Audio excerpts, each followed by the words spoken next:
on? Yep. Alright, what's up everybody? Today is Thursday, the sun is shining. We are deep in the throes of Corona-mageddon. As you can tell, I'm here with, what are you today? Kung Fu Panda. You're a Kung Fu Panda? Are you sure you're not a Taekwondo Panda? I'm sure I'm a Kung Fu Panda. I don't know, because Blaze here, for those of you who don't know, he is a very proud student at Capel Taekwondo Academy, which of course we love. It helps him some with his discipline, but he needs a whole lot of help, so hopefully it'll keep going. So you are a Kung Fu Taekwondo Panda. I love it. So, Mr. Panda, do you have any jokes for us today? Yeah. What you got? What does a vegetable wear to the beach? What does a vegetable wear to the beach? I don't know. Zucchini. Zucchini? Oh, like a bikini, right? Uh-huh. Okay. So what happens if you mix a pirate with zucchini? I don't know. You get a squashbuckler. You have to move more because you have the head on. You have to act like you're laughing. You have to really lean back, put your hands on your belly. Yeah, ha ha ha. Ha ha. You'll get there. Alright, so today we are making zucchini bread. You can see I have the two bowls in front of us. Now, Taekwondo Panda, what do you think that means if I have a bowl full of dry and a bowl full of wet? Which mixing method do you think that means? Muffin method? The muffin method. Excellent. Hopefully that is the big takeaway from this from now until the end of time. We are using the muffin method. Muffin method is super fast, super easy, as long as you scale everything. Couldn't be simpler. Now, let's start talking about some advanced theories of pastry. Traditionally, we buy sugar in its dry form. That's kind of a no-brainer. But when it is in the presence of other liquids and or it melts, it turns into a liquid. So in this instance, and in most instances moving forward, I hope those of you at home will consider sugars to be a wet ingredient. So in this bowl, I have flours, right? I have 100 grams all-purpose flour, 20 grams whole wheat flour, 2 grams baking powder, 2 grams baking soda, 5 grams salt, 2 grams cinnamon powder, a dash, as in not enough to register on the scale, of nutmeg. Joe Baker, Yes, sir. Are you meaning like the dash from like Double Dash on Sonic? I do not mean the dash as in to run. I mean a dash as in just a dash. You just throw it in there. Not a lot. Nutmeg is pretty powerful in huge amounts, so we try to keep it at a pretty small amount. Now, of course, these are kind of sweet spices, even though they do have savory applications. If you wanted to use savory spices like celery salt or Old Bay or something like that, you totally could, and you would change kind of the trajectory of this bread, this quick bread. But we kind of keep it fairly sweet because we're actually going to turn it into muffins so that we can see it bake. What do you think, Taekwondo Panda? Thumbs up? Thumbs up. Now, here's our wet. In our wet, we have 1 large egg, 87 grams of vegetable oil. Today, I am using very good olive oil because I think it complements zucchini very, very well. Of course, you could use any olive oil or any other vegetable oil as you see fit. I try to keep them fairly clean because this bread is overall pretty clean as we eat it. Then we have 68 grams each, brown sugar and white sugar. And then, of course, we will add our zucchini. Now, we have Taekwondo Panda here because in our household, I'm going to tell him why you work. I want you to grate this for me, okay? Now, can you do this with your face on? You should probably watch it, huh? Okay, we're going to put your panda face down here. Safety first. Now I want you to grate this in here, right? It's very simple. You just grate.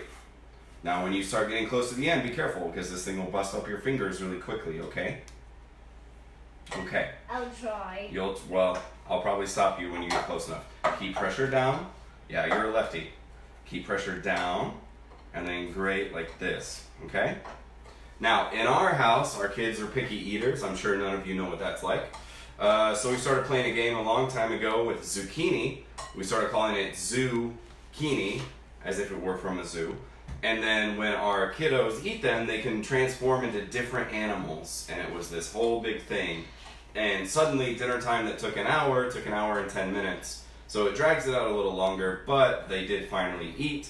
So Blaze would eat his zucchini, and we would be, amazed at his renditions of being a monkey or a polar bear or terrible at grating the zucchini because you were crazy slow. And you're gonna grunt at me. That's helpful. You know what? We'll put your face back on. No. Well, buddy, you're taking forever. No, we're not. Okay, that's also not how I showed you to do it. Okay? Grate like this. You see how quickly that goes? Yeah, I just don't know how to hold a zucchini like that. It's okay. So, I'm using a very coarse grater because I like a coarse texture on my zucchini. You could, of course, use a finer one. You could chop it up into cubes. It doesn't honestly matter, but one of the things we are looking for, the reason I'm grating my zucchini directly into my ingredients is we do need a considerable... Thank you.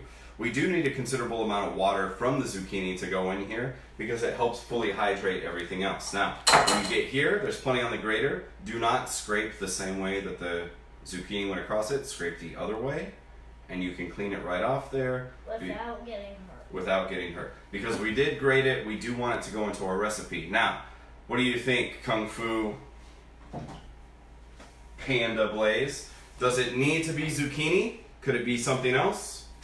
I don't think. Keep your face on. It's weird when you take your face off. Okay?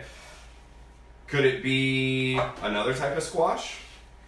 I guess so. Yeah, it could be another type of squash. If you have a lot of summer squash, kind of a yellow squash, you can totally use that. The only thing to worry about there is how large the seeds are. The seeds are totally edible, so it's not the end of the world.